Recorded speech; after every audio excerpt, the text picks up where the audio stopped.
നമസ്കാരം പ്രേക്ഷകരെ. ഒരു യൂട്യൂബ് ചാനൽ കൂടി നിങ്ങളുടെ മുന്നിൽ വരുന്നു. ഇത് ഒരു വളരെ ഫോർമൽ ആയിട്ടുള്ള ഒരു സംരംഭമല്ല. രണ്ട് കോഴിക്കോട്ടുകാര് സംസാരിക്കുന്ന ഒരു പരിപാടിയാണ്. എന്റെ കൂടെ ഉള്ളത് ടി.പി. മധുസൂദനൻ. ടി.പി. മധുസൂദനെ പരിചയപ്പെടുത്തുകയാണെങ്കിൽ ഒരു സകലകലാവല്ലഭനാണ്. നടൻ, രാഷ്ട്രീയക്കാരൻ, ബിസിനസ്സുകാരൻ, പിന്നെ ഇതുകൂടാതെ സാമൂഹ്യ പ്രവർത്തകൻ. ഇതുകൂടാതെ കുറെ അധികം വിശേഷണങ്ങൾ അങ്ങേർക്ക് ചേരും. ഞാൻ സത്യനാരായണൻ 25 വർഷം ദേശീയ മാധ്യമങ്ങളുടെ ന്യൂസ് ഡെസ്കിൽ വർക്ക് ചെയ്തു. അതിനുശേഷം ഒരു കൺസൾട്ടന്റ് ആയിട്ട് വർക്ക് ചെയ്യുന്നു. അപ്പൊ മധുസൂദനൻ, നമസ്കാരം. നമസ്തേ. നമസ്തേ. അപ്പൊ നമുക്ക് ഒരു കേരള BJP-യുടെ ഒരു 80-കൾ മുതൽ ഇങ്ങോട്ടുള്ള ഒരു ചരിത്രം. BJP പ്രവർത്തകര് അന്ന് താങ്കളെ പോലെയുള്ള പ്രവർത്തകർ, താങ്കൾ എന്റെ ഓർമ്മ ശരിയാണെങ്കിൽ 87 മുതലാണെന്ന് തോന്നുന്നു BJP-യിൽ പ്രവർത്തിച്ചത്. അതെ, 87 മുതൽ. പിന്നെ ഓഫ് കോഴ്സ് നമ്മൾ പറയേണ്ട ഒരു കാര്യം, നമ്മൾ രണ്ടുപേരും പഴയ SFI-കാരാണ്. അതെ. അത് നമുക്ക് പറയുന്നതിന് യാതൊരു കുഴപ്പമില്ല. തുടക്കം ബാലപാഠം SFI ആണ്. അതെ, അതിന്റെ മറ്റേ ഗുണദോഷങ്ങൾ എന്തായാലും ഉണ്ടാവുമല്ലോ. അപ്പോ അന്നത്തെ ഒരു കോഴിക്കോട് പോലെയുള്ള ഒരു സ്ഥലത്തെ ഒരു BJP പ്രവർത്തകന്റെ ജീവിതം, രാഷ്ട്രീയ ജീവിതം ഒന്ന് വിശദീകരിക്കാമോ? BJP അല്ല അന്ന് 1987 ആ സമയമൊക്കെ അല്ലേ. ആ സമയത്തൊക്കെ ഈ പ്രസ്ഥാനത്തിലേക്ക് വരിക എന്ന് പറഞ്ഞാൽ തന്നെ ആൾക്കാർക്ക് നമ്മുടെ ഒരു തമാശയാണ്. ഇത് ആരും ഇല്ലാത്ത ഈ ഒരു പ്രസ്ഥാനത്തിൽ എന്താ നീ ചെയ്യാൻ പോകുന്നതെന്നൊക്കെയാണ് നമ്മൾ ചോദിക്കാറ്. പക്ഷെ ഞാൻ ആദ്യം വന്നിരുന്നത് ശരിക്കും പറയുകയാണെങ്കിൽ സംഘത്തിലൂടെയാണ്. ഞാൻ ആദ്യം ജോയിൻ ചെയ്യുന്നത് ശരിക്കും ഞാൻ RSSന്റെ ഒരു പ്രവർത്തകനായിട്ടാണ് അങ്ങനെ ജോയിൻ ചെയ്തിരുന്നത്. അവിടുന്ന് ജോയിൻ ചെയ്തു. സംഘത്തിന്റെ ചെറിയ ചെറിയ പ്രവർത്തനങ്ങളിലൂടെ ഇങ്ങനെ മുന്നോട്ട് പോയിക്കൊണ്ടിരിക്കുമ്പോഴാണ് എനിക്ക് രാഷ്ട്രീയത്തിലേക്ക് വരാനുള്ളൊരു അവസരം ഉണ്ടായത്. അങ്ങനെ ഞാൻ അവിടെ ഒരു ബൂത്തിന്റെ പ്രസിഡന്റായും കൊണ്ടാണ് എൻ്റെ തുടക്കം. ഞാൻ അങ്ങനെ ചെറിയൊരു ഒരു തുടക്കം അങ്ങനെയായിരുന്നു. അതിനു മുമ്പ് ഈ സംഘ വർക്കിന്റെ ഇടയിൽ ഞാനൊന്ന് നമ്മളെ ശ്രീരാമ അയോധ്യയിൽ പോകാനൊരു ചാൻസ് അന്ന് കിട്ടിയിരുന്നു. 92. അത് വളരെ പ്രധാനമാണ്. അതായത് കോഴിക്കോട് നിന്ന് അന്ന് അയോധ്യ ഈ മറ്റേ കർസേവയിൽ പങ്കെടുത്ത അപൂർവം ആൾക്കാരിൽ ഒരാൾ താങ്കളായിരുന്നു. അത് 90-ല് ഒരു കർസേവ ഉണ്ടായിരുന്നു. ആ 90-ലെ കർസേവക്ക് അത് പലർക്കും അറിയില്ല. അതിനെപ്പറ്റി ഒന്ന് വിശദീകരിക്കണം. അന്ന് നമ്മളെ ഇയാള് ഭരിക്കുന്ന സമയത്ത് നമ്മളെ മുലായം സിംഗ് യാദവ് അതിക്രൂരമായിട്ട് സംഘപ്രവർത്തകർ മുഴുവൻ അടിച്ചമർത്തി, വളരെ ഒരുപാട് പേരെ വെടിവെച്ച് കൊല്ലുക, അങ്ങനെയുള്ള ആ ഒരു കർഷക പങ്കെടുത്തവര് നമ്മളെക്കാട്ടൊക്കെ ഭയങ്കര ത്യാഗം ചെയ്ത് അവിടെ എത്തി. അവിടെ എത്താൻ പറ്റിയില്ല. അതിനു മുമ്പ് തന്നെ അവരെ അറസ്റ്റ് ചെയ്ത് ഒരു കോളേജ്, ഒരു സ്കൂൾ, ഏതോ ഇടിഞ്ഞു ഒരു സ്കൂളിന്റെ അകത്ത് കൊണ്ടുപോയി എല്ലാവരെയും അടച്ചു പൂട്ടിയിടുക ചെയ്തത്. നമ്മളെ കോഴിക്കോട് മധു ഗൗറ എന്നൊക്കെ പറയുന്ന ആളെ അറിയുമെന്നറിയില്ല. പിന്നെ നമ്മളെ ഇതുണ്ടല്ലോ സ്പെസിഫിക് സ്റ്റോർ ആ പുള്ളിയൊക്കെ അതിൽ പോയിരുന്നു അന്ന്. പിന്നെ ഒരു രാധാകൃഷ്ണൻ, C പ്രഭാകരേട്ടൻ, അങ്ങനെയൊക്കെ ആയിട്ട് നമ്മളെ കുറെ സീനിയർ ആൾക്കാർ അന്ന് അവിടെ പോയി ഇതൊക്കെ പങ്കെടുത്ത് വന്നിരുന്നു. അതിനുശേഷമാണ് 92-ല് ഈ അയോധ്യയിൽ പോകാൻ എനിക്ക് അവസരം കിട്ടുന്നത്. അന്ന് ഒരു ബൈഠക്ക് കർഷക അന്നൊരു ബൈഠക്ക് ഉണ്ടായി. ആരൊക്കെ പോകണം, എന്തൊക്കെ ചെയ്യണം, ഏതൊക്കെയാണെന്നതിനെ പറ്റി ഒരു തീരുമാനം എടുക്കാൻ വേണ്ടിയിട്ടുള്ള ഒരു. അപ്പൊ അതിന് ഞാനും പോയി. നാളെ ഇവിടെ നിന്ന് ആരംഭിക്കാൻ ഏതൊക്കെ സ്വയംസേവകരാണ് റെഡി ആയിട്ടില്ല എന്ന് ചോദിച്ചപ്പോ ആൾക്കാരിങ്ങനെ അടുത്ത ദിവസം പോകുന്ന ബാച്ചിൽ പോകാന്നൊക്കെ പറഞ്ഞപ്പോ നമ്മൾ അന്നേ കുറച്ച് ചാട്ടാണല്ലോ. അപ്പൊ ഞാൻ എണീച്ചെന്ന് പറഞ്ഞു ഞാൻ പോകാം. അങ്ങനെ ഞങ്ങള് 11 പേരോ 20 പേരൊറ്റാണ് അന്ന് റെഡിയായത്. 20 പേര്. ഞങ്ങൾ ആ റെഡിയായി ഇവിടുന്ന് ഏത് കോഴിക്കോട്ട് നിന്നാണോ ഈ 20 പേരും? കോഴിക്കോട് നിന്ന്. അങ്ങനെ ഞങ്ങൾക്ക് കോഴിക്കോട്. ഒരു ഭാഗ്യം ഉണ്ടായെന്ന് വെച്ചാല് ഞങ്ങൾക്ക് അവിടെ ആ അതിന്റെ ഉള്ളിൽ അവിടെ എത്താൻ പറ്റി. എവിടെ ഈ അത് ശരി. ഈ മറ്റേ ഇതൊക്കെ എന്താ പറയാ, ആ ഇതിനു സമയത്ത് വേണ്ടിയിട്ടുള്ള ഈ ആ, ബ്രിക്സ് ഒക്കെ വെച്ചിട്ടുള്ള അവിടെ. അതെ അതെ അതെ ഈ ആ ഇവര് മറ്റുള്ളവർ പറയുന്ന ബാബറിന്റെ ആ ആ സ്തൂപത്തിന്റെ മുന്നിൽ ഞങ്ങൾക്ക് ഒരു 28-ാം തീയതി 29-ാം തീയതി അങ്ങനെ എന്തോ അവിടെ എത്താൻ പറ്റി. അതായത് ആ നവംബർ 19-ാം തീയതി ഞങ്ങൾക്ക് അവിടെ ആ ഭാഗ്യം കൊണ്ട് ഞങ്ങൾക്ക് അവിടെ എത്താൻ പറ്റി. പിന്നെ വേറൊരു ഭാഗ്യമുണ്ട്, അന്ന് കല്യാൺ സിംഗ് ആയിരുന്നു അവിടെ ഭരിക്കുന്നത്. ഉം, ഉം. ആ ഒരു ഭാഗ്യം കൂടി ഉണ്ട്. അതുകൊണ്ട് അത് ശരി. ഞങ്ങൾക്ക് വളരെ ജീവിതത്തിൽ വലിയൊരു ഒരു ഒരു സംഭവമാണ് ഉണ്ടായത്. ആ പിന്നെ അന്ന് ആ കർഷകർ അവിടെ അതിന്റെ അവിടെ എത്തിയിട്ട് നടന്ന സംഗതികളുടെ അത് പോകുന്ന വഴിക്ക് മറ്റേ പോലീസ് ചെക്കും കാര്യങ്ങളൊക്കെ ഭയങ്കരമായിട്ട് ഉണ്ടായിരുന്നു എന്നാണ് കേട്ടിട്ടുള്ളത്. ഭയങ്കരമായിട്ട് അപ്പൊ ഉണ്ടായിരുന്നു. എങ്ങനെയാ നിങ്ങൾ കോഴിക്കോട് നിന്ന് അത് ഇത്രയും ദൂരം അവിടെ ഞങ്ങൾക്ക് ഇവർ ഇത്ര വാച്ച് ചെയ്യുന്ന ഒരു സമയത്ത് എങ്ങനെ അവിടെ എത്തിപ്പെട്ടു? ഞങ്ങൾക്ക് യാതൊരു റിസർവേഷനോ അതെന്തൊക്കെയായിരുന്നു? കാര്യങ്ങളോ ഞങ്ങൾക്ക് അങ്ങനെ റിസർവേഷനോ കാര്യങ്ങളൊന്നും ഇല്ലായിരുന്നു. ആ അൺറിസർവ്ഡ് കമ്പാർട്ട്മെന്റിൽ സാധാരണ ആൾക്കാരെ മര്യാദയും നോക്കിയോ അങ്ങനെ കിടന്നിറങ്ങി. ആ ഞങ്ങളെല്ലാ വീടുകളിലൊക്കെ ആ പോയി എല്ലാവരും പ്രായമുള്ളവരെ നിന്നൊക്കെ അനുഗ്രഹമൊക്കെ വാങ്ങിയിട്ടായിരുന്നു ഉം, അന്ന് യാത്ര ഉം. ആരംഭിച്ചത്. കാരണം തിരിച്ചു വരുന്ന ഗ്യാരണ്ടി ഇല്ലല്ലോ. ഗ്യാരണ്ടി ഇല്ല, കാരണം ആ അധിക വർഷവും അങ്ങ് അതോടുകൂടി ഉം, അവസാനം എന്നുള്ള മാതിരിയാണ് നമ്മൾ ഉം, പോകുന്നത്. അങ്ങനെ പിന്നെ പോയി അവസാനം ഞങ്ങൾ ഇവിടെ എത്തുകയാണ്. ആദ്യം കല്ല് അവിടെ ഉം, ഇറങ്ങി, മധ്യപ്രദേശ്. ഉം, അവിടെ ഇറങ്ങാൻ ഉം, പറഞ്ഞു, അവിടെ ഇറങ്ങി. അവിടുന്ന് പിന്നെ ഇന്നത്തെ മാതിരി നേരിട്ട് വണ്ടിയൊന്നുമില്ല അന്ന്. ഉം, പിന്നെ അവിടുന്ന് ലക്നോ പോയി. ലക്നോന്ന് ഉം, പോയി ലക്നോ എത്തിക്കഴിഞ്ഞപ്പോൾ പിന്നെ ഞങ്ങൾക്ക് കുറച്ചും കൂടി സ്വീകരണം കിട്ടുന്ന രീതിയിലായി. ഉം. അത് ശരി. സ്വീകരണം കിട്ടുന്ന രീതിയിൽ പിന്നെ ആ വഴിയിൽ നിന്ന് വഴിയിലെ എല്ലാ വീടുകളിൽ നിന്നും ഞങ്ങൾക്ക് ഭക്ഷണവും കാര്യങ്ങളൊക്കെ എത്തുന്നുണ്ടായി. ഞങ്ങളെ ഉം, കർസേവകർ എന്ന് പറഞ്ഞിട്ടുണ്ടെങ്കിൽ ഒരു ദൈവതുല്യമായിട്ട് തന്നെയാണ് ആൾക്കാർ കണ്ടിരുന്നത്. ഉം. അങ്ങനെ ഞങ്ങൾ അവിടുന്ന് അതെ. പിന്നെ പിന്നെ എത്ര ലക്നൌന്ന് പിന്നെ സമയം എടുത്തു അന്ന് ഈ തിരക്കിനിടയിൽ ലക്നൌന്ന് ഈ പറഞ്ഞ അയോധ്യയിൽ എത്താൻ? അയോധ്യയിലെത്താൻ വലിയൊരു സമയമൊന്നുമില്ല, കാരണം ആ ട്രെയിനിൽ പോകുന്ന ആ ടൈം തന്നെയുള്ളൂ. കാരണം അവിടെ തടസ്സങ്ങളൊന്നും ഇല്ലല്ലോ. ഞങ്ങൾക്ക് ആ അങ്ങനെ വലിയ അല്ല, ബൈ തടസ്സങ്ങൾ റോഡാണോ പോകുന്നത്? അല്ലല്ല, ബൈ ട്രെയിൻ തന്നെയാണ്. ട്രെയിൻ തന്നെയാണോ? അത് ആ ശരി. ട്രെയിനാണ്. ഓക്കെ. അത് ചെറിയൊരു ആ പാസഞ്ചർ ട്രെയിനാണ്. ആ അങ്ങനെ ഇന്നത്തെ ആ മാതിരി എക്സ്പ്രസ് അങ്ങനെ ട്രെയിൻ ഒന്നുമില്ല. ചെറിയൊരു ഒരു അതെ. പാസഞ്ചർ ഉം, ഒരു ട്രെയിനാണ്. ആ ട്രെയിനിൽ കയറി ഞങ്ങൾ ഉം, അങ്ങനെ ഇവിടെ എത്തുക. ഉം, അയോധ്യയിലെത്തി. അയോധ്യയിൽ നിന്ന് ഞങ്ങൾ ഉം, പിന്നെ എനിക്ക് തോന്നുന്നു 2-3 കിലോമീറ്റർ നടക്കണം ഈ ഉം, സ്ഥലത്തേക്ക്. അങ്ങനെ നടന്നു ഉം. അവിടെ എത്തി. അത് എത്തിക്കഴിഞ്ഞപ്പോ ശരി. ഞങ്ങളെല്ലാവരും ഞങ്ങൾക്കൊരു ടെന്റാ വന്നത്. അത് കോച്ചുന്ന ഉം, തണുപ്പ് ഉച്ചക്ക് ഒരു 2 മണിയാകുമ്പോ ഉം, ഒന്നും എടുത്ത് നിൽക്കാൻ പറ്റൂല. അങ്ങനെയുള്ള തണുപ്പ്, ഇന്നത്തെ തണുപ്പല്ല, അന്നത്തെ തണുപ്പ്. ഉം. അപ്പൊ ആ ഒരു കോച്ചുന്ന തണുപ്പില് ഞങ്ങളെല്ലാവരും ബാഗൊക്കെ കൊണ്ടുപോയി ടെന്റിനകത്ത് ഇട്ടിട്ട് ഞങ്ങൾ ഓടിയത് ഇത് കാണാൻ വേണ്ടിയാണ്. ഉം. ഈ സ്ഥലമൊന്നും സ്ട്രക്ചർ. കാണണല്ലോ. ഞങ്ങൾക്ക് ഉം, പേപ്പറിലൊക്കെ കണ്ടിട്ട് അന്ന് TV ഒന്നും ഇല്ല. അന്ന് ഈ പത്രത്തിൽ കണ്ടതൊക്കെയല്ലേ ഉം, ഉള്ളൂ. ഉം, അപ്പം ഇത് പോയി ഞങ്ങൾ അങ്ങനെ കണ്ടു. അങ്ങനെ ഉള്ളിലേക്ക് കയറുമ്പോൾ ഞങ്ങളെ ചെക്ക് ചെയ്യുന്നുണ്ട്. ഉം. അവിടെ ഉണ്ടായിരുന്നു കേട്ടോ ഒരു മലയാളി.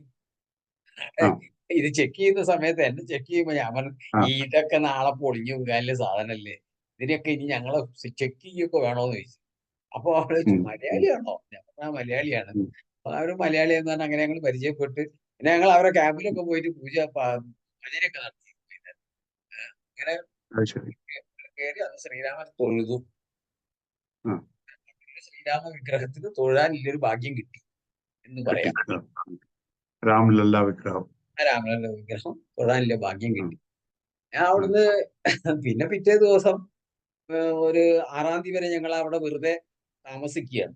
അതിന്റെ ചുറ്റുപാട് ഉം, താമസിക്കുകയാണ്. ഉം, അത് താമസിച്ചു. പിന്നെ ഡിസംബർ 6-ന് ആ സമയം, ആ മുഹൂർത്തം ഉം, അവിടെ ഉം, സംഭവിച്ചല്ലോ. ഏഹ് ഉം, ആ ഉം, ആ സാധനത്തിന് അവിടുന്ന് തുടച്ചു നീക്കപ്പെടുകയാണ്. ആ ഉം. ഒരു വലിയൊരു അല്ല, അതിനു മുഹൂർത്തത്തിൽ മുമ്പ് ചോദിച്ചോട്ടെ, ആ, അങ്ങനെ അതായത് ഒരു സംഭവം ഉണ്ടാകും എന്നുള്ള വല്ല ലാഞ്ചന ഉണ്ടായിരുന്നു? ശരിയാണ്, ഇത്രയും ആയിരക്കണക്കിന് കർഷകർ അവിടെ എത്തിച്ചേർന്നു, എല്ലാവരും എന്തിനും തയ്യാറായിട്ടായിരുന്നു.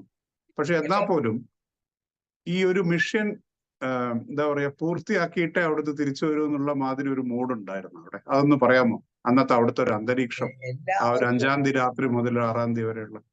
എല്ലാവർക്കും അവിടെ എത്തിയ എല്ലാവർക്കും ആ മൂഡിലായി. പക്ഷേ ഈ ശ്രീരാമ ഇതിന്റെ മേലെ ഇരിക്കുന്ന ആൾക്കാരുണ്ട്, നമ്മളെല്ലാരും ഉണ്ടല്ലോ, ഇന്നത്തെ പ്രധാനമന്ത്രി അടക്കം എല്ലാരും ഉണ്ട്. അപ്പൊ എല്ലാരും അവിടുന്ന് ഇല്ല അനൗൺസ്മെന്റ് കാര്യങ്ങളൊക്കെ വരുന്നത്, നാളെ എല്ലാവരും സരയൂ നദി വരെ പോകുന്നു, അവിടെ നിന്ന് കുറച്ച് മണ്ണ് വാരും, ആ മണ്ണുമായി പ്രാർത്ഥിച്ചിട്ട് അവിടുന്ന് കുളിച്ച് പ്രാർത്ഥിച്ചിട്ട് എല്ലാവരും ഇവിടെ കൊണ്ടു നമ്മളെല്ലാവരും പിരിയുന്നു. ഇത്ര മാത്രമേ എന്ത് ഞങ്ങൾക്ക് ചെയ്യണം എന്നതിനെ എന്ത് പറ്റി ചെയ്യണം ഒന്നും എന്നൊരു ഇൻസ്ട്രക്ഷൻ ഒരു ഇല്ല. ധാരണയൊന്നുമില്ല. അപ്പൊ ഈ പോയ ഇൻസ്ട്രക്ഷൻ ഇത്രയും ഒന്നും ആൾക്കാർ, ഉണ്ടായിരുന്നില്ല. എല്ലാ ആൾക്കാർക്കും വല്ലാത്തൊരു ഒരു ഫീലിംഗ് ആയിരുന്നു. ഛെ, ഇത്രയും വലിയ ഒരു നമ്മൾ ഇത്രയും കഷ്ടപ്പെട്ട് അവിടെ നിന്നൊക്കെ വന്നിട്ട് ഇത് പൊളിച്ചങ്ങ് വലിച്ചെറിയാതെ എല്ലാവരും ഇങ്ങനെ ചെറിയൊരു പൂജമാത്രം നടത്തിയൊക്കെ ഇതിന് ഇത്രയും ദൂരം വരണമായിരുന്നോ എന്ന് വരെ തോന്നിയിരുന്നു. തോന്നിയിട്ടുണ്ട്. അല്ല, അത് മാത്രല്ല, ഈ ഒന്നാമത്തെ ഈ കർസേവയ്ക്ക് സംഭവിച്ച സംഗതികള് അതിന്റെ ഒരു വീണ്ടും ഒരു റിപ്പീറ്റ് ഉണ്ടാകുമോ എന്നുള്ള ഒരു ഭയം ഉണ്ടാവും അല്ലെ? ഭയം അന്നില്ല. അന്ന് ഭയം ഉണ്ടാവില്ല, അത് ഞാൻ ഒരു പക്ഷെ തെറ്റായ ഒരു പദായിരിക്കും ഉപയോഗിച്ചത്. ഭയം ഇല്ല. കാരണം പക്ഷെ എന്നാലും ഞങ്ങൾ ഏതായാലും മരിക്കും എന്ന് പറഞ്ഞിട്ടാണ് ഞങ്ങൾ പോകുന്നത്. അഥവാ വെടിവെപ്പ് ഉണ്ടാകുകയാണെങ്കിലോ കാര്യങ്ങളുണ്ടാവും, മരണത്തിനെ ഫേസ് ചെയ്യാന്നില്ല ഒരു ഒരു ധൈര്യത്തോട് കൂടി തന്നെയാണല്ലോ പോകുന്നത്. അപ്പൊ അതുകൊണ്ട് അതിനെ പറ്റിയിട്ട് ഒരു ചിന്തയൊന്നും ഉണ്ടായിരുന്നില്ല. പിന്നെ കുറച്ച് കഴിയുമ്പോ അന്ന് ഡിസംബർ 6 അന്ന് രാവിലെ അവിടെ ഈ സംഗതി പിന്നെ തുടച്ചവിടുന്ന് നീക്കപ്പെടുകയാണ്. രാത്രി ഏകദേശം ഒരു 10-12 മണിയാകും. 12 മണിയൊക്കെ ആകുമ്പോഴേക്ക് തന്നെ, അല്ല 12 മണിയാകും, ആ സമയമൊക്കെ ആകുമ്പോഴേക്ക് തന്നെ അവിടെ വിഗ്രഹം വെച്ച് പൂജ നടന്ന്, വീണ്ടും വിഗ്രഹം അവിടെ തന്നെ കൊണ്ടുവച്ച് പൂജ നടന്നു. പിന്നെ ഒരു ഷെഡായിട്ട് അവിടെ കിടന്നു, അതെല്ലാരും കണ്ടതാണ്. പക്ഷെ ആ സമയത്ത് നമ്മളെ പോലീസ് ആക്രമിക്കാനും നമ്മളെ അടിച്ച് ഓടിക്കാൻ വേണ്ടിയിട്ട് RAF വന്നു. ഞങ്ങളെ ലാത്തി ഉപയോഗിച്ച് എല്ലാവർക്കും നല്ലോണം കിട്ടി. എല്ലാവർക്കും നല്ലോണം കിട്ടിയിട്ടുണ്ട്. ആദ്യം പക്ഷേ മിലിറ്ററി അപ്പോഴേക്കും ഒരു സംഘം അതിന്റെ മുകളിൽ കയറി കഴിഞ്ഞു അല്ലെ? കഴിഞ്ഞു. രാത്രിയാകുമ്പോഴേക്ക് ഈ ഡിസംബർ 6 രാവിലെ 11:30-12 മണിയാകുമ്പോഴേക്ക് ഇതെല്ലാം സംഗതികൾ കഴിഞ്ഞു. പിന്നെ ഇതിനെ തുടച്ച് അവിടെ എല്ലാം ക്ലീൻ ആക്കി, രണ്ടാമത് അവിടെ ഒരു മതില്, ഒരു തറ കെട്ടി, ആ തറയില് നമ്മളെ രാമനെ വെക്കുന്നു, പൂജിക്കുന്നു. അതുവരെ നടന്നു. രാത്രിയാകുമ്പോഴേക്ക് എല്ലാം കഴിഞ്ഞു. അല്ല, നമ്മളെ ആവശ്യം കഴിഞ്ഞു. പിന്നെ അവിടെ തന്നെ ആരും എതിർക്കാനോ തടുക്കാനോ ഒന്നും നിൽക്കണ്ട. ആ കാര്യങ്ങളൊക്കെ കഴിഞ്ഞിട്ട് എല്ലാവരും തിരിച്ചു പോകാനില്ല പരിപാടി, പോകാനില്ല, നമുക്ക് അതിനില്ല. അന്ന് രാത്രി തന്നെ അവിടെ തിരിച്ചു പോകുന്നു ഇൻസ്ട്രക്ഷൻ കിട്ടി. പിന്നെ എല്ലാവരും റെയിൽവേ സ്റ്റേഷനിലേക്ക്, അയോധ്യ സ്റ്റേഷനിലേക്ക് യാത്രയായി. അതിന്റെ യാത്രയാവുന്നതിന്റെ ഇടയിൽ RAF വന്ന് ഞങ്ങളെ ടെന്റിലൊക്കെ കയറി ഞങ്ങളെ കാട്ടിച്ച് നമ്മളെ കൂട്ടത്തിലുള്ള ഒരുവിധ ആൾക്കൊക്കെ നല്ലോണം കിട്ടിയിരുന്നു. നല്ല പരിക്കൊക്കെ ഉണ്ടായിരുന്നു. കാരണം അപ്പോഴത്തേക്ക് കല്യാൺ സിംഗിനെ മന്ത്രിസഭ പിരിച്ചു വിട്ടല്ലോ. അപ്പൊ പിന്നെ ടേക്ക് ഓവർ മറ്റവര് ആയാലും സെൻട്രലിന്റെ റൂൾ ആയിരുന്നു. പിന്നെ ശരിക്കും അടിച്ചങ്ങ് ഇതാക്കുന്ന ലെവല് അവിടെ ഉണ്ടായിട്ടോ മലയാളി. ഒരു വലിയ ഈ തിരിച്ചു വരുമ്പോ അയോധ്യയിൽ നിന്ന് ലക്നൗ, പിന്നെ ലക്നൌന്ന് പിന്നെ നാട്ടിലേക്ക് വരുന്ന ആ യാത്രയില് ഇങ്ങനെ മറ്റേ കർസേവ കഴിഞ്ഞു വരുന്ന പ്രവർത്തകരാണ് എന്ന് പലർക്കും മനസ്സിലായിട്ടുണ്ടാവും. പിന്നെ അപ്പൊ അവിടെ ആ യാത്രക്കാരും മറ്റവരും ഒക്കെ എങ്ങനെയാണ് നിങ്ങളെ സ്വീകരിച്ചത്? എങ്ങനെ സ്വീകരണം?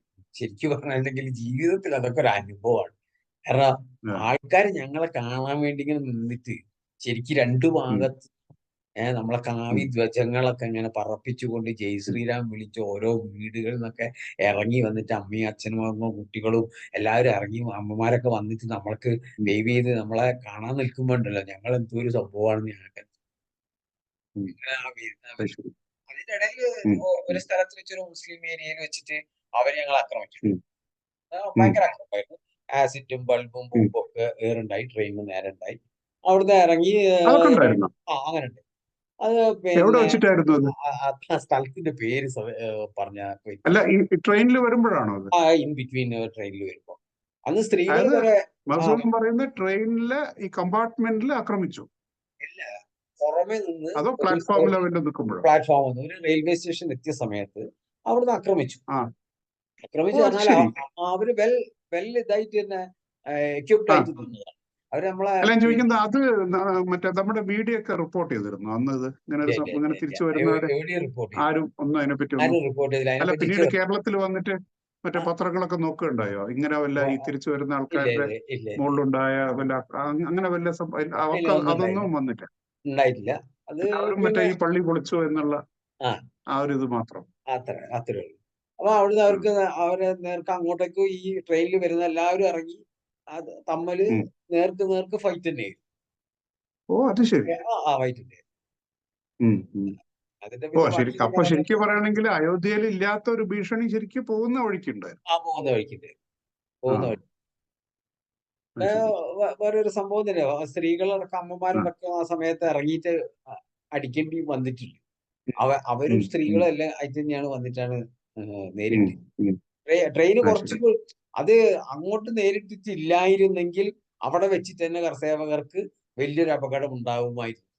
ഉണ്ടാവുമായിരുന്നു. തീർച്ചയായിട്ടും അതെ. കാരണം അന്ന് രാജ്യം വെച്ചാൽ ആകെ ഒരു ഇമോഷണലി സർചാർജ്ഡ് ആണല്ലോ അതെ ആകെ അതൊരു അന്തരീക്ഷം. അപ്പോ അതും ഉണ്ടാവുമല്ലോ.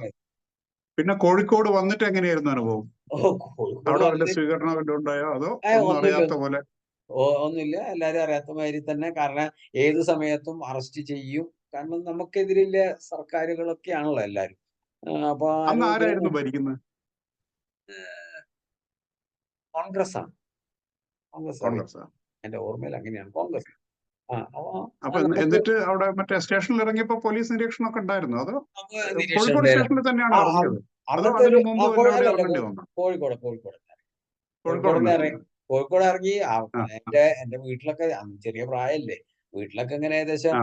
ചില ആൾക്കാരൊക്കെ പറഞ്ഞു ഇനി നിമഞ്ജനം ചെയ്യാനില്ല, ഭസ്മം തിരിച്ചു വരും, കുടത്തിൽ വരും, ഉം, അപ്പൊ ഉം, അത് കാത്തു നിന്നോളാനൊക്കെ ഉം, പറയുന്നുണ്ട്. അപ്പൊ അങ്ങനത്തെ ബേജാറിൽ വീട്ടുകാർ നിൽക്കുകയാണ്. ഉം, അപ്പൊ ഉം. അവര് ഇതിലല്ല. പക്ഷെ അതൊരു ഡിവൈഎസ്പി ഉണ്ട്. അയാൾ പേര് ഞാൻ ഇപ്പൊ പറയുന്നില്ല, ആ. വേറെ ഇതൊക്കെ പോയിട്ട്. അപ്പൊ പക്ഷെ അയാൾ എന്റെ അടുത്ത് വന്നിട്ട് പറഞ്ഞു അധിക വർഷം ഞങ്ങൾക്ക് ഓർഡർ വരികയാണ് നിന്നെയൊക്കെ അറസ്റ്റ് ചെയ്യും. ഏഹ് ഉം, ഉം, ഉം, അയാളൊരു കമ്മ്യൂണിസ്റ്റുകാരനും വരുന്നുണ്ട് എന്ന് പറഞ്ഞിട്ടില്ല. അയാളൊരു ഉം, കമ്മ്യൂണിസ്റ്റ് സൈഡഡ് ആയിട്ടുള്ള ഉം, ആളാണ്, കോഴിക്കോട്ടുകാരൻ. ഉം, ഇയാൾ എന്നെ വിളിച്ചിട്ട് പറഞ്ഞ് പിന്നെ നിന്നെയൊക്കെ ചിലപ്പോ പൊക്കിന്ന് വരും, അപ്പൊ അതുകൊണ്ട് ഉം, ഉം, കുറച്ച് ദിവസത്തേക്ക് മാറി നിൽക്കണം. ഉം, മാറി നിൽക്കുക എന്ന് പറഞ്ഞപ്പോ എവിടെയാ പോയി മാറി നിൽക്കുക? അങ്ങനെ ഞാനൊരു ഉം, ഉം, സ്ഥലത്ത് പോയിട്ട് ഒളിച്ചിരിക്കേണ്ടി വന്നു. ഉം. ഒരാഴ്ച നമ്മള് അതെ. പുറത്തിറങ്ങാണ്ട് ഒരു സ്ഥലത്ത് പോയി ഇരിക്കേണ്ടി ഒഴിവ് വന്നു. ജീവിതമായിരുന്നു ഒളിവ് ഒരാഴ്ച. ജീവിതം ഒരാഴ്ച അങ്ങനെ ഉണ്ടായി. ആ, അങ്ങനെ ചിലരൊക്കെ അങ്ങനെ പോകേണ്ടി വന്നു. കാരണം എപ്പോ വേണമെങ്കിലും അറസ്റ്റ് ആ. ചെയ്യാൻ കൊണ്ടുപോകാനൊക്കെ അല്ലേ അതെ, അതെ. ഇതൊക്കെ ഉണ്ടായിരുന്നു. പക്ഷെ ആ പിന്നീട് എന്താ പറയാ അങ്ങനെ ഒരു അറസ്റ്റിന് സർക്കാർ മുതിർന്നില്ല പിന്നെ അല്ലെ? ഒന്നും ഉണ്ടായില്ല. നമ്മള് വിചാരിച്ച ആ, എന്തെങ്കിലുമൊക്കെ ഉണ്ടാവും, ഒന്നും ഉണ്ടായില്ല. ആ, ഒരു സംഗതി ഉണ്ടായില്ല, ഒരു ആ. കുഴപ്പം അപ്പൊ അങ്ങനെ ഈ ഒരാഴ്ചക്ക് ശേഷമാണ് വീട്ടിലേക്ക് ചെല്ലുന്നത്. ചെല്ലുന്നത്. അതായത് ഈ കോഴിക്കോട് ഇറങ്ങിയിട്ട് പോലും വീട്ടിലേക്ക് നേരിട്ട് പോകാൻ പറ്റാണ്ട് വേറെ അല്ല എവിടെയോ പോയി ഇരുന്ന്. വീട്ടിൽ പോയി. വീട്ടിലേക്ക് ഞാൻ ഇപ്പൊ നേരിട്ട് വീട്ടിൽ ഇറങ്ങി. പോയിട്ടാണ് വീട്ടിൽ പോയി. പോകേണ്ടി കാരണം വന്നത്. അത് ശരി. ഓക്കെ.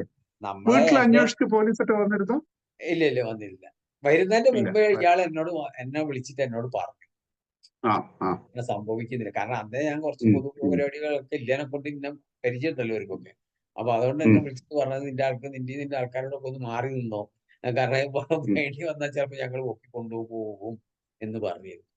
ആ ഓ അത് ശരി. ആ, പക്ഷെ ഞങ്ങൾക്ക് അങ്ങനെ അത്ര ഒരു സീരിയസ്നെസ് ഒന്നും അന്ന് തോന്നിയിട്ടേ ഇല്ല.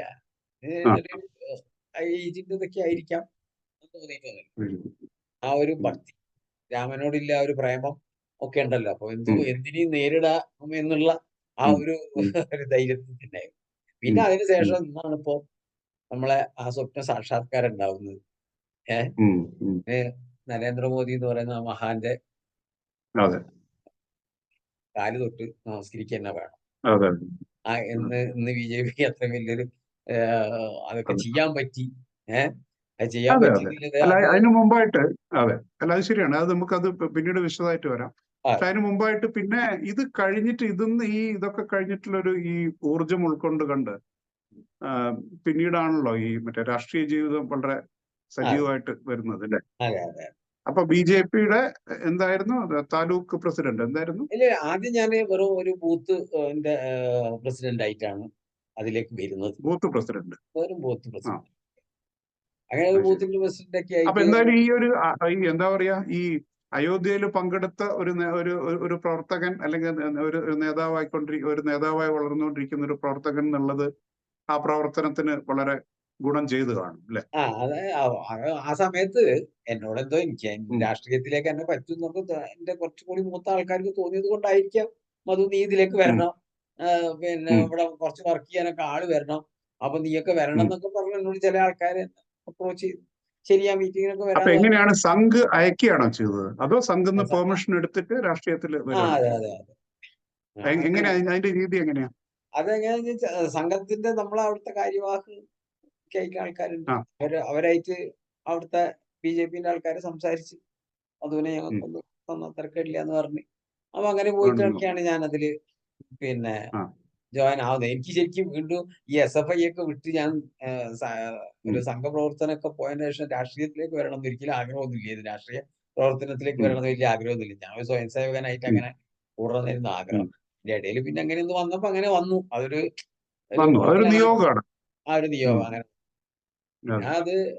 അത് കഴിഞ്ഞ് പിന്നെ പാർട്ടിയുടെ ഒരുപാട് സ്ഥാനങ്ങളിൽ ഇരുന്നിട്ടുണ്ട്. പിന്നെ ആ. അത് കഴിഞ്ഞു പിന്നെ അല്ലാതെ ആ അല്ല, സമയം ഇത് കഴിഞ്ഞിട്ട് ഈ അയോധ്യ കഴിഞ്ഞ ശേഷം ഉം. ഏത് ഇലക്ഷനാണ് ആദ്യമായിട്ട് പാർട്ടി നേരിട്ടത്?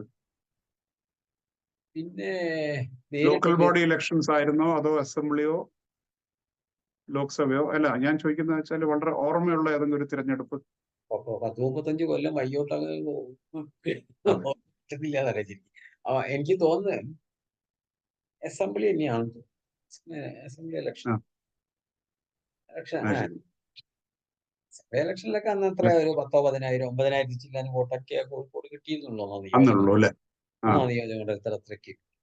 ആ, ശരി. ഞാനങ്ങനെ ഞാനിങ്ങനെ അതിന്റെ പ്രവർത്തനങ്ങളൊക്കെ ആയിട്ട് അങ്ങനെ പോയി ഓരോരോ ഉം. അതിലൊക്കെ പൊസിഷനിലൊക്കെ വന്നിരുന്നു. പിന്നെ ഒരു മറ്റേ കോർപ്പറേഷൻ ഇലക്ഷനിൽ മത്സരിച്ചു അല്ലെ? അത് ഏത് വർഷമായിരുന്നു? 2 പ്രാവശ്യം മത്സരിച്ചു. 2 പ്രാവശ്യം മത്സരിച്ചു. ഓക്കെ. അത് അത് എപ്പോഴായിരുന്നു? അത് ഫസ്റ്റത്തെ 96 ആ, ശരി. ക്ലിയർ ആവുന്നില്ല. ഡേറ്റ് സാറ്റില്ല, അത് പ്രശ്നമില്ല. അല്ല, ഞാൻ അത് പറയുന്നത് അതല്ല. അപ്പോ അത് എത്ര സീരിയസ് ആയിട്ടാണ് അന്ന് ആ മറ്റേ അന്നൊക്കെ കുറച്ച് കോർപ്പറേഷൻ ഇലക്ഷൻ ഒക്കെ ഏതെങ്കിലും ബോർഡൊക്കെ കിട്ടിയിരുന്നു അന്ന് BJP? ഒരുപാടില്ല. എല്ലായിടത്തും 100 ഇല്ല. വോട്ട് 150 വോട്ട് ഓ, അത്രേ ഉള്ളൂ. അത് ശരി. ആ, അത്രയൊക്കെ. ആ. ആ നിയോജക മണ്ഡലത്തിൽ തന്നെ 8,000-9,000 വോട്ടാ കിട്ടും. വോട്ടേ ഉള്ളൂ. അതെ. നിയോജക മണ്ഡലം. അപ്പൊ ആ, അവിടുത്തെ ഓരോ വാർഡിന്റെ അകത്ത് നമുക്ക് എത്ര വോട്ട് കിട്ടും? 100, 120, 150 അതെ. വോട്ട്. അങ്ങനെ അപ്പൊ ഞാൻ പറയുന്നത് അങ്ങനെ വെറും ഒരു 8,000 9,000 വോട്ട് അല്ലെങ്കിൽ 10,000 വോട്ടിന്റെ താഴെ ഒരു നിയോജക മണ്ഡലത്തിൽ കിട്ടിയിരുന്ന ഒരു പാർട്ടി, ഓഫ് കോഴ്സ് അത് കഴിഞ്ഞിട്ട് പിന്നീട് ആക്റ്റീവ് പൊളിറ്റിക്സ് വിട്ടു എന്നല്ല അറിയാം. കോഴിക്കോട് നിന്ന് സ്ഥലം മാറി എന്നറിയാം, എല്ലാം അറിയാം. പക്ഷെ എന്നാലും പാർട്ടി ആൾക്കാരുമായിട്ട് ഇപ്പോഴും ടച്ചിലുണ്ടല്ലോ. ഉണ്ട്. അപ്പോ അന്നത്തെ ഒരു സാഹചര്യവും ഇന്നത്തെ ഇപ്പൊ ഈ കഴിഞ്ഞ ഇലക്ഷനിൽ BJP-യുടെ ഇപ്പൊ കോഴിക്കോട്ടുള്ള ഒരു പ്രവർത്തകൻ എന്താണ് അന്നത്തെയും ഇന്നത്തെ ആ സാഹചര്യം തമ്മിൽ എന്താ വ്യത്യാസം? ഒരു തുലനം ചെയ്യുകയാണെങ്കിൽ അന്നത്തെ സാഹചര്യം എന്ന് പറഞ്ഞാൽ അന്ന് ഒന്നും പ്രതീക്ഷിക്കാതെ ഒന്നുമില്ലാതെ പാർട്ടിക്ക് വേണ്ടി ജീവിക്കുന്ന പ്രവർത്തകരായി. Selfless workers. ഒന്നുമില്ലാണ്ട്. കാരണം ഒരു ഒരു എന്താ പറയണ്ടേ, ഈ പ്രസ്ഥാനത്തിനെ ഹൃദയത്തിൽ കൊണ്ടു നടക്കുന്നവർ തന്നെയായി എല്ലാവർക്കും. കാരണം അവിടെ നിന്ന് ഒന്നും കിട്ടാനില്ല. കയ്യിൽ നിന്ന് 10 രൂപ പോകുക എന്നല്ലാണ്ട് പാർട്ടിയിൽ ഒരു സ്ഥാനമോ മാനങ്ങളോ എന്തെങ്കിലും അധികാരങ്ങളോ എന്തെങ്കിലും ഒന്ന് ചെയ്തിട്ട് ഒരു ജനങ്ങളെ സേവിക്കാനില്ലതോ ഒന്നും ചെയ്യാനില്ല. നമ്മളായിട്ട് നമ്മൾ പോകുന്നു, നമ്മൾ ചെയ്യുന്നു. നമ്മളായിട്ട് എന്തൊക്കെയോ വർക്ക് ചെയ്യുന്നു, സമരങ്ങൾ ചെയ്യുന്നു, എല്ലാത്തിനും ഉണ്ട്. പക്ഷെ ഇന്നത്തെ എനിക്ക് കാണുമ്പോൾ അതായിട്ട് തോന്നുന്നത് വെച്ചാൽ ഇന്ന് എല്ലാവരും അധികാരത്തിനും മീഡിയകൾക്ക് മുമ്പിൽ വന്ന് നിന്ന് ഷർട്ടും പാൻറ്റൊക്കെ ഇട്ട് നിൽക്കാനും ഉള്ള തരത്തിലുള്ള ഒരു ഒരു ടൈപ്പ് ഓഫ് ആൾക്കാരായി പോയോ എന്ന് എനിക്ക് പലപ്പോഴും തോന്നാറ്. പലപ്പോഴായിട്ട് അങ്ങനെ. ഈ ഇപ്പൊ നമ്മുടെ കേരള BJP-യെ പറ്റിയുള്ള ഒരു പരാതി എന്ന് പറഞ്ഞു കഴിഞ്ഞാല് പാർട്ടിയുടെ മറ്റേ ശക്തിയെക്കാളും കൂടുതൽ ബാക്കി ഏത് പാർട്ടിയിലുള്ള പോലെ തന്നെ വിഭാഗീയത ഭയങ്കരമായിട്ട് അതിനെ ബാധിക്കുന്നുണ്ട് എന്നുള്ളൊരു ഒരു സംസാരമുണ്ട്. അന്നും ഇതുപോലത്തെ പ്രശ്നങ്ങൾ ഉണ്ടായിരുന്നു. അന്ന് ഇങ്ങനെയൊന്നുമില്ല. ചെറുതായിട്ട് പിന്നെ മനുഷ്യന്മാരൊക്കെ ഉണ്ടാകുന്ന ചില അതുണ്ടാവും, അത് കുശുമ്പുകൾ തീർച്ചയായിട്ടും ഉണ്ടാവുമല്ലോ. ഉണ്ടാവും. അങ്ങനെ ഏതെങ്കിലും ചെറിയ ഇന്ന ആളുടെ ഇന്ന ഗ്രൂപ്പ് അങ്ങനെയൊന്നും ഉണ്ടായിരുന്നില്ല അല്ലെ അന്ന്? അങ്ങനെയൊന്നുമില്ല. അങ്ങനെ അത്ര വലിയൊരു ഗ്രൂപ്പിസും പരിപാടി കാര്യങ്ങളും. ഈ ചെറിയ തോതിൽ അങ്ങോട്ടും അപ്പൊ അന്ന് ഇങ്ങോട്ടും ശരിക്കും ഇത്രയും ഇതില്ലാത്തൊരു സമയത്ത് പോലും ഈ പാർട്ടി മറ്റെന്താ പറയാ ഈ പ്രവർത്തകരുടെ ആ ഒരു മൊറേൽ നിലനിർത്തിക്കൊണ്ട് മുന്നോട്ട് നയിക്കുന്ന അതില് ഏതെങ്കിലും നേതാക്കന്മാരെ പ്രത്യേകിച്ച് ഓർമ്മ വരുന്നുണ്ടോ, നേരിട്ട് പ്രവർത്തിക്കാൻ ഇടയായ? നേരിട്ടിട്ട് ഇപ്പൊ PS ശ്രീധരൻപിള്ള ഇന്നിപ്പോ ഗോവ ഗവർണറായ അദ്ദേഹത്തിനൊക്കെ വേണ്ടിയിട്ട് അദ്ദേഹത്തിന്റെ കൂടെയൊക്കെ കുറെ പ്രവർത്തിച്ചിട്ടുണ്ട്. അദ്ദേഹത്തിന് തെരഞ്ഞെടുപ്പിലൊക്കെ മത്സരിക്കുന്ന സമയത്ത് അദ്ദേഹത്തിനൊക്കെ 24 മണിക്കൂർ എന്ന് പറഞ്ഞ മാതിരി തന്നെ പുള്ളിക്ക് വേണ്ടിയൊക്കെ നടന്നിട്ടുണ്ട്. എല്ലാ സ്ഥലങ്ങളിലും പിന്നെ പാർലമെന്റ് നിയോജകമണ്ഡലം അന്ന് വയനാട് വരെയൊക്കെ ഉണ്ടായി. ഈ വയനാട് വരെയൊക്കെ അന്ന് ഞങ്ങൾക്ക് ഈ രഥം പയരത്തൊക്കെ ഒരു വണ്ടിക്കേ ഉള്ളൂ. അപ്പൊ ആ വണ്ടിയിൽ ഞാനാ പോകാറ്.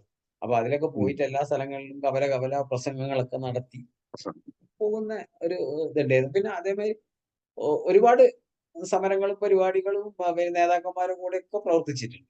അപ്പൊ PK കൃഷ്ണദാസ് പണ്ട് കേരള രക്ഷായാത്ര നടത്തി. കാസർഗോഡ് മുതൽ തിരുവനന്തപുരം വരെ ഞാൻ നടന്നിരുന്നു. ഫുള്ളായിട്ട് നടക്കുകയും ചെയ്തു. ഫുള്ള് നടന്നിട്ടുണ്ട്. അത്രയും കിലോമീറ്റർ ഒരു വാഹനത്തിലും കയറാണ്ടോ റെസ്റ്റ് ചെയ്യാതെ അതിന് ഫുള്ള് നടന്നിട്ടുണ്ട്. ആ ജാഥയുടെ ഏകദേശം എല്ലാ മാനേജ്മെന്റും ഞാൻ തന്നെയായിരുന്നു. എല്ലാ മാനേജ്മെന്റും ഞാൻ തന്നെയാണ് ചെയ്തത്. കാരണം പല ആൾക്കാരും മാനേജ്മെന്റ് ഒക്കെ എടുത്തിരുന്നത് അന്നിങ്ങനെ എല്ലാവരും അങ്ങനെയാണല്ലോ വരുന്നത്. അപ്പൊ പല ആൾക്കാരും ഒഴിഞ്ഞു പോയിരുന്നു. അപ്പൊ ഞാനിതിൽ ലേശം ഒഴിഞ്ഞിട്ട ഒരാളായതിനെ കൊണ്ട് പല സംഗതികളും എന്റെ തലയിലായിരുന്നു. ഞാൻ തന്നെ ആയിരുന്നു. അന്ന് MT രമേശ് ഉണ്ടായിരുന്നു. പിന്നെ മരിച്ചുപോയ നമ്മളെ പിന്നെ നമ്മളെ ജയകൃഷ്ണ മാഷ്, തലശ്ശേരി മാഷ് എന്നൊക്കെ പറഞ്ഞ ഒരു അത്ര നല്ലൊരു മനുഷ്യനാണ്. അയാളൊക്കെ മരിച്ചപ്പോ ശരിക്കും പൊട്ടി കരഞ്ഞു പോയിട്ടുണ്ട്. ഞങ്ങള് ഇങ്ങനെ ബെഞ്ചിട്ടിട്ട് ഞങ്ങളൊക്കെ ഓരോ കഴക്കൂട്ടത്തെ എവിടെ ഒരു സ്കൂളിലൊക്കെ രാത്രി ഒരേ ബെഞ്ചിൽ കിടന്ന് ഉറങ്ങിയിട്ട് അങ്ങനെയൊക്കെ അങ്ങനെ വളരെ പ്രവർത്തനത്തിലൊക്കെ ഉണ്ടായിരുന്ന അദ്ദേഹത്തിന്റെ ഒക്കെ മരണം ആലോചിക്കാൻ പറ്റും. അങ്ങനെ പിന്നെ നമ്മുടെ ഇന്നത്തെ പ്രസിഡന്റ് സുരേന്ദ്രനായിട്ടും നല്ല ബന്ധമാണ്. വളരെ ക്ലോസ് ആയിട്ടില്ല. കാരണം തന്നെ എന്റെ കുറച്ച് ആളായിരുന്നെങ്കിലും ഞങ്ങൾ വളരെ പിന്നെ രഘുനാഥ് ഇന്നത്തെ വൈസ് പ്രസിഡന്റ് ഉണ്ട്. പിന്നെ AN രാധാകൃഷ്ണൻ കൊച്ചിയിലില്ലേ, രാധാകൃഷ്ണൻ അദ്ദേഹമൊക്കെ ആയിട്ട് നല്ല ബന്ധം. അങ്ങനെ വലിയ കുറെ ആൾക്കാരായിട്ടുണ്ട്. അങ്ങനെ പറയുകയാണെങ്കിൽ ഒരുപാട് ആൾക്കാരായിട്ട് ഇന്നും നല്ല റിലേഷൻ തന്നെ അവരൊക്കെ ആയിട്ട് ഇടക്കിടക്ക് സംസാരിക്കാറുണ്ട്. പിന്നെ ഇപ്പൊ അവരൊക്കെ ഭയങ്കര തിരക്കി പിടിച്ച ആൾക്കാരാണ്. നമ്മൾ രാഷ്ട്രീയത്തിൽ അവിടെ സജീവമല്ലാത്തതിനോണ്ട് അവരൊന്നും നമ്മളെ മൈൻഡ് ചെയ്തോളൂ. ഇപ്പൊ അതുപോലെ താങ്കൾ ഇപ്പൊ കോഴിക്കോട് വിട്ട് ബാംഗ്ലൂരിലേക്ക് പോയ ശേഷം അവിടെയും പാർട്ടിയിൽ ആക്റ്റീവ് ആണല്ലോ അല്ലെ? ഞാൻ ഇവിടെ വന്നതിന് ശേഷം ഞാൻ ഈ ഞാൻ ജീവിക്കുന്ന എന്റെ പേട്ടാനപുരം എന്ന് പറയുന്ന നിയോജക മണ്ഡലം. ഈ നിയോജക മണ്ഡലത്തിലെ മലയാളി സെല്ലിന്റെ BJP മലയാളി സെല്ലിന്റെ പ്രസിഡന്റായി. പിന്നെ ഞാൻ ഇവിടുത്തെ അത് കഴിഞ്ഞിട്ട് അടുത്ത കമ്മിറ്റിയിൽ ഞാൻ സ്റ്റേറ്റ് കമ്മിറ്റി ഉണ്ടായിരുന്നു. കർണാടക BJP മലയാളി സെൽ, മലയാളികളുടെ സെല്ലുണ്ടായി. പിന്നെ ആ സെല്ല് ഇവിടെ പിന്നെ അവര് വേണ്ടെന്ന് വെച്ചു. സെല്ല് ആവശ്യമില്ല. അതിനെ വിവിധ ഭാഷ പ്രകോഷ്ഠ എന്ന് പറഞ്ഞിട്ട് ഒരു സാധനമാക്കി മാറ്റി. പിന്നെ വിവിധ ഭാഷകൾ എല്ലാരും കൂടിയായി അങ്ങനെ. അതിപ്പോ പ്രധാനമന്ത്രി തന്നെ ഓരോ സ്ഥലത്ത് യോഗത്തിലൊക്കെ പങ്കെടുക്കുമ്പോ 1-2 സെന്റൻസ് ആണെങ്കിലും അങ്ങേര് അവിടുത്തെ ആ റീജിയണൽ ലാംഗ്വേജ് സംസാരിക്കുന്ന ഒരു ഇതാണല്ലോ.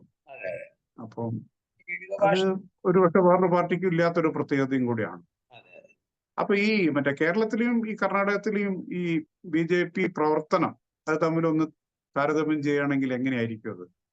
രണ്ടും കമ്പയർ ചെയ്യാൻ പറ്റില്ല എന്ന് എനിക്കറിയാം. പക്ഷെ എന്നാലും എന്താ പറയുക, ഒരു ഗ്രാസ് റൂട്ട്സ് ലെവലില് നേതാക്കന്മാരും പ്രവർത്തകരും ഒക്കെ ഏത് രീതിയിലാണെന്നുള്ളത്? ഗ്രാസ് റൂട്ട് ലെവലൊക്കെ നമ്മളെ കേരളത്തിലെ നേതാക്കന്മാരാണ് കുറച്ചും കൂടി നമ്മളെ ആൾക്കാരൊക്കെ ആയിട്ട് വളരെ ബന്ധങ്ങളും കാര്യങ്ങളൊക്കെ ഉള്ളത്. ഇവിടെ പിന്നെ വേറെ ഒരു ടൈപ്പ് ഓഫ് രാഷ്ട്രീയം നമ്മളെ കേരളത്തിന്റെയോ അല്ലെങ്കിൽ വേറെ സ്ഥലങ്ങൾ കേരളത്തിൽ അങ്ങനെയല്ല. അതിന് വളരെ വ്യത്യാസം. ഇത് നമുക്ക് ആലോചിക്കാൻ പറ്റുന്നത്. ഇതൊക്കെ കഴിഞ്ഞിട്ട് ഇപ്പൊ നമ്മള് ഇലക്ഷൻ കഴിഞ്ഞു നിൽക്കുന്ന ഒരു സമയമാണല്ലോ. അപ്പോ മധുസൂദന്റെ അഭിപ്രായത്തില് എന്റെ അഭിപ്രായത്തിൽ എന്താണ് കേരളത്തിൽ സംഭവിക്കാൻ പോകുന്നത്? കാരണം വോട്ട് പെട്ടിയിലാണ്. കേരളത്തില് ഏകദേശം ഒരു എന്റെ പ്രതീക്ഷയിൽ ഒരു 2 സീറ്റ് എന്തായാലും ഉറപ്പാണ്. 2 സീറ്റ് ഉറപ്പ്. ഉറപ്പ്. ബാക്കി ഒരു 3-4 സീറ്റില് വലിയൊരു മുന്നേറ്റം തന്നെ ഉണ്ടാവും. ജയം തന്നെ വലിയൊരു ഉണ്ടായിക്കൂടാ എന്നില്ല എന്നുള്ളതാണ് നമ്മളെ ഒരു വിലയിരുത്തൽ. പിന്നെ എന്താണ് വോട്ട് പെട്ടിയിൽ കിടക്കുന്ന സാധനമാണ് എങ്കിലും അതെ. അല്ല ഇപ്പൊ നമുക്ക് ഒക്കെ പറയാനേ പറ്റും. അത് അത്രേ പറയാൻ പറ്റും. കാരണം നമ്മളെ നാട്ടിലത്തെ ആൾക്കാർക്ക് ഇപ്പോഴും അതിനെ പറ്റിയിട്ടൊന്നും ഒരു ബോധമില്ലാത്ത മാതിരിയാണ്. കാരണം ഇപ്പോഴും വോട്ട് ചെയ്യുന്നത് ഈ മതേതരത്തൊക്കെ പറഞ്ഞ് ഇപ്പോഴും ഇങ്ങനെ നടക്കുന്ന ഒരു ടൈപ്പ് ഓഫ് ആൾക്കാരെയാണ് ഞാൻ കാണുന്നത്. അപ്പൊ അതുകൊണ്ടൊക്കെ പക്ഷെ എന്ത് തന്നെ ആയാലും ഒരു 5 സീറ്റ് 5 സീറ്റ് വരെ അല്ലേ? 2 സീറ്റ് മുതൽ 5 സീറ്റ് വരെ 2 സീറ്റ് ഉറപ്പ്. ഒരു 5 സീറ്റുകളുടെ സാധ്യതയുണ്ട്. ആന്റണി സാറിന്റെ മകനൊക്കെ ചിലപ്പോ ഒരു മുന്നേറ്റം തന്നെ കാണിച്ചില്ല. ആരും അങ്ങനെ കാര്യമായിട്ട് സീരിയസ് ആയി എടുക്കാത്ത ഒരു ആദ്യം വന്നപ്പോ ഒരു നെഗറ്റീവ് പെർസെപ്ഷൻ ഉണ്ടായിരുന്ന ഒരു കാൻഡിഡേറ്റ് പിന്നീട് അതിനെ പോസിറ്റീവ് ആക്കി മാറ്റുന്നതും പിന്നെ അതൊന്നും അങ്ങോട്ട് മുന്നോട്ട് കുതിക്കുന്നതൊക്കെയാണ് നമ്മൾ കണ്ടത്. സാധാരണ പ്രവർത്തകർ എങ്ങനെ സാറ്റിസ്ഫൈഡ് ആണ് ഇപ്രാവശ്യം പാർട്ടിയുടെ ഈ ഇലക്ഷന് വേണ്ടിയിട്ടുള്ള ശ്രമങ്ങളെ പറ്റിയൊക്കെ? ഞാൻ കേരളത്തില് ഫീൽഡിൽ ഇറങ്ങി അങ്ങ് ഞാൻ പോയിട്ടില്ല. അല്ല അതല്ല, ഇപ്പൊ ടെലിഫോൺ സംഭാഷണങ്ങളിലൂടെയും മറ്റും ടെലിഫോൺ നമുക്ക് കിട്ടുന്ന വിവരങ്ങൾ വെച്ചിട്ട് എല്ലാരും പിന്നെ മോദീന്റെ ആ ഒരു ഇതുണ്ടല്ലോ, ആ പ്രഭാവം ഉണ്ടല്ലോ, അതിങ്ങനെ സൂചിപ്പിച്ചു നിൽക്കുക തന്നെയാണ്. ആ സൂര്യന്റെ ആ ഒരു പ്രഭാവം തന്നെയാണെന്ന് എല്ലാരും ഇങ്ങനെ ഇത് ചെയ്തുകൊണ്ടിരിക്കുന്നത്. അപ്പൊ അതിന്റെ ഒരു ഇതോട് കൂടിയിട്ട് ഇനി ആരെന്ത് പ്രവർത്തനം ചെയ്തിട്ടില്ലെങ്കിലും വോട്ട് കിട്ടുന്നില്ല കാര്യത്തിൽ യാതൊരു സംശയവുമില്ല. തരത്തിലാണ്. എന്തായാലും പിന്നെ നരേന്ദ്രമോദി വീണ്ടും ഭരിക്കും എന്നുള്ള കാര്യത്തിൽ യാതൊരു സംശയമില്ലാത്തതാണ്. സംശയമില്ല. എത്ര സീറ്റ് എന്നുള്ളത് മാത്രമേ ഉള്ളൂ.